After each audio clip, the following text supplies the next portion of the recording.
Governments like to present themselves as guardians of prosperity. They speak about economic stability, rising opportunity, and financial security for the average citizen. Every election cycle brings new promises of growth, new policies meant to help working families, and new programs designed to improve the economy. But if you step back and look at history with a colder, more analytical eye, a different picture begins to appear.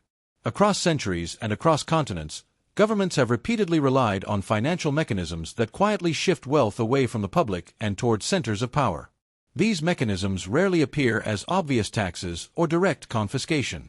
Instead, they operate through subtle policies, complicated systems, and economic narratives that most people never question. The result is a pattern that has persisted for thousands of years: ordinary citizens working harder, while the system itself gradually absorbs more of the value they create. One of the oldest and most reliable tools in the system is inflation. Inflation sounds harmless when politicians talk about it. They describe it as a natural part of economic growth, something mild and manageable. But inflation is far more powerful than it appears. When governments spend more money than they collect through taxes, they face a difficult choice. They can raise taxes openly, which risks angering voters, or they can expand the money supply, quietly reducing the purchasing power of every unit of currency in circulation. This method allows governments to fund their spending without openly admitting the cost. The effect, however, is very real. Prices rise, savings lose value, and the money people worked years to accumulate buys less and less over time. This trick is far older than modern economics. In ancient Rome, emperors faced enormous expenses from military campaigns, public works, and political obligations. Rather than drastically raising taxes, they began reducing the silver content in their coins. At first, the change was subtle. A coin that had once been nearly pure silver was diluted slightly with cheaper metals. Over time, the dilution became extreme. By the 3rd century, many Roman coins contained very little silver at all. To the public, the coins looked similar, but their real value had been quietly stripped away. Prices soared across the empire, wages struggled to keep up, and savings evaporated. It was essentially a hidden tax imposed on every citizen who used money. As societies moved into the Middle Ages, governments discovered another method of extracting wealth without calling it taxation. Monarchs frequently demanded what were called loans from wealthy merchants and guilds. On paper, these loans appeared voluntary, framed as patriotic contributions to support the kingdom. In reality, they were anything but voluntary. Refusing such a request could result in confiscated property, fines, imprisonment, or worse. Even when repayment was promised, it often arrived years later, sometimes in currency that had already lost value through inflation. Through this system, rulers were able to finance wars, palaces, and courtly extravagance while shifting the financial burden onto merchants who had little choice but to comply. By the 17th century, governments refined these techniques even further through the creation of modern financial institutions. When the Bank of England was established in 1694, it marked a turning point in how governments financed their activities. Wealthy investors purchased government bonds, effectively lending money to the state. In return, they received interest payments backed by the government's power to tax its population. At first glance, this arrangement seemed fair and even innovative. But the deeper reality revealed a powerful transfer mechanism. The wealthy collected stable interest on government bonds, while the taxes used to pay that interest came largely from ordinary citizens buying everyday goods. Duties on salt, beer, cloth, and other basic items funded payments to bondholders. The system allowed governments to borrow enormous sums while quietly placing the long-term cost on the general population. As economies became more complex, these financial strategies evolved but never disappeared. In the modern world, one of the most common methods governments use is deficit spending. Governments routinely spend more than they collect in taxes, financing the difference by issuing bonds. These bonds are purchased by investors, banks, and foreign governments seeking safe assets. Politicians explain this borrowing as necessary for infrastructure, social programs, or economic growth. Sometimes those investments do provide real benefits. But large portions of government spending often flow toward corporate subsidies, military contractors, and financial institutions. When the time comes to repay the debt, governments rarely cut spending in those areas. Instead, they raise taxes, allow inflation to reduce the real value of the debt, or reduce social benefits. The profits remain with the bondholders, while the burden spreads across the population. Few events illustrate this dynamic more clearly than the financial crisis of 2008. Leading up to the crisis, major banks engaged in increasingly risky financial practices, bundling questionable mortgages into complex securities that were sold throughout the global financial system. When those assets began collapsing in value, the entire banking sector faced the possibility of failure. Governments around the world responded with enormous bailout programs funded by taxpayers. The justification was that allowing the financial system to collapse would cause catastrophic economic damage. In many ways that was true. But the aftermath revealed a troubling reality.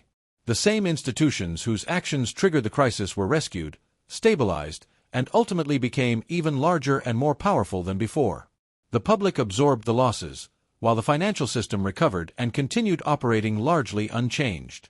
Retirement systems provide another example of how financial complexity can conceal deeper structural problems. In many countries, workers contribute a portion of their income to government-managed pension programs throughout their careers. These contributions are often presented as personal savings accounts that will fund retirement later in life. In practice, however, many governments do not invest these funds in the way private savings accounts would operate. Instead, they spend the money immediately on current government programs and record the obligation as a future liability. The expectation is that future generations of workers will continue contributing enough to support retirees. This structure functions effectively while populations are growing and economies are expanding. But as birth rates decline and populations age, the system becomes increasingly strained. Governments respond by raising retirement ages, reducing benefits, or relying on inflation to reduce the real value of payouts. Another modern financial mechanism that reshaped the global economy is known as quantitative easing. During economic crises, central banks sometimes create large amounts of new money to purchase government bonds and other financial assets. The goal is to stabilize markets and encourage economic activity.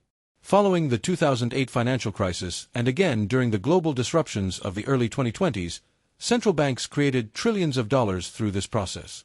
Financial markets responded dramatically. Stock prices surged, real estate values climbed, and financial assets reached historic highs. But ownership of these assets is heavily concentrated among wealthier households. For many ordinary workers who rely primarily on wages rather than investments, the benefits were limited. Meanwhile, the increase in money supply contributed to rising costs of living, particularly in housing and everyday expenses. Stealth taxation operates in a similar way. Governments often avoid raising income taxes directly because such increases are highly visible and politically unpopular. Instead, they rely on indirect taxes such as sales taxes, fuel duties, and consumption taxes that are spread across daily purchases. Combined with inflation, these mechanisms gradually reduce purchasing power without drawing the same level of public attention as a formal tax increase.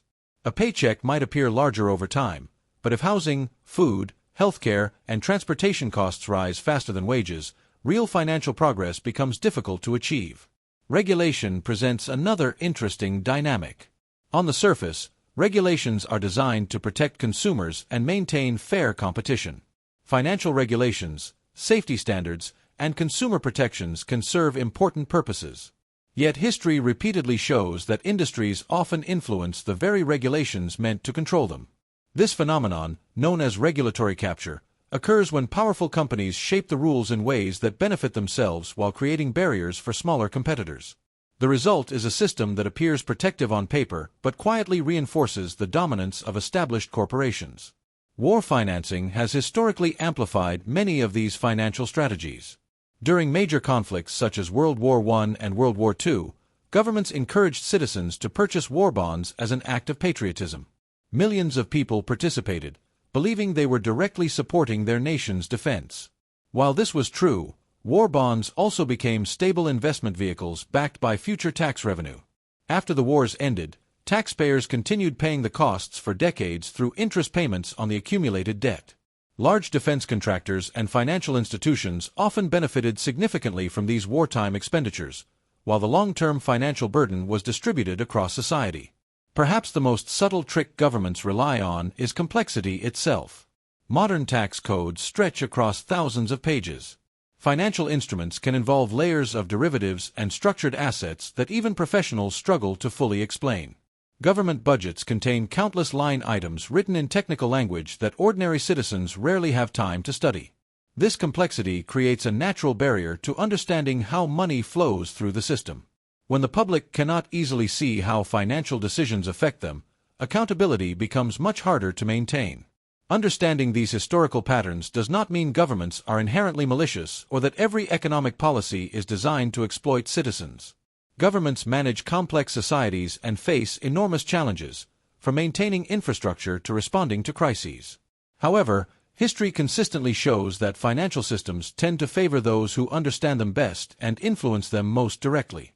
Without awareness and education, ordinary individuals can find themselves reacting to economic changes rather than shaping their financial futures. The most important lesson from history is that financial awareness creates independence. When people understand how inflation works, they begin thinking about how to protect their savings. When they understand government debt, they start questioning where spending truly flows. When they understand taxation and regulation, they become more capable of recognizing policies that benefit narrow interests rather than the broader public. Economic history is not simply a record of numbers and policies. It is a story about power, incentives, and the relationship between institutions and individuals. Across centuries, the methods may evolve, the terminology may change, and the systems may become more sophisticated. But the underlying dynamics often remain remarkably consistent. The question is not whether these financial mechanisms exist. History shows they always have. The real question is whether people take the time to understand them. Those who study economic systems develop the ability to see patterns that others miss. They become harder to manipulate and better prepared to navigate financial uncertainty. Because in the end, the most powerful defense against financial manipulation is knowledge. When you understand the rules of the system, you can start making choices that protect your wealth rather than slowly eroding it. History does not repeat itself exactly, but the strategies used to move wealth and power through financial systems have changed far less than most people realize. The difference between those who struggle financially and those who build lasting security often begins with a single realization. The system is not neutral, and understanding it is the first step toward navigating it successfully.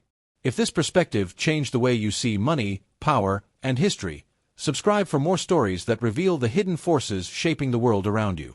Top of form.